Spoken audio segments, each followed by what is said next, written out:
গত 3 দিন থেকে লাগাতার ড্রাগস বিরোধী অভিযান অব্যাহত রয়েছে কাটিগড়ায়।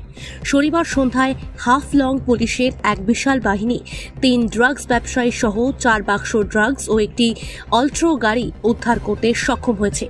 গত কয়েকদিন পূর্বে হাফলং পুলিশ অন্য এক অভিযান চালিয়ে পুলিশ বিপুল পরিমাণ ড্রাগস সহ ব্যবসায়ীকে আটক করতে সক্ষম হয়েছিল। এরই সূত্র ধরে শনিবার সন্ধ্যায় ফের এক অভিযান চালিয়ে বিরাট সাফল্য পেল হাফলং পুলিশ।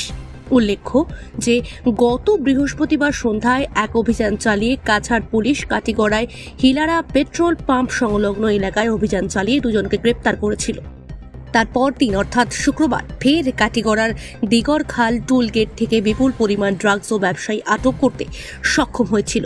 আজ ফের হাফলং পুলিশের ডিএসপি নীলোৎপল ডেকার নেতৃত্বে এক বিশাল পুলিশ বাহিনী কাটিগড়ার চৌরঙ্গি এলাকায় 6 নং জাতীয় সড়কের ওপর অভিযান চালিয়ে AS 11 AA 1732 নম্বরের একটি অল্ট্রো গাড়ি থেকে 4 বাক্স ড্রাগস সহ কাটিগড়ার গোবিন্দপুর এলাকার জয়নাল উদ্দিন বয়স 28, সুহেল আহমেদ বয়স 19 ও রমজান হাসান বয়স 25কে আটক করতে সক্ষম হয়েছে। তাদের আটক করে কাটিগড়া থানায় নিয়ে আসেন। খবর লেখা পর্যন্ত তাদের টানা জিজ্ঞাসাবাদ চলছে।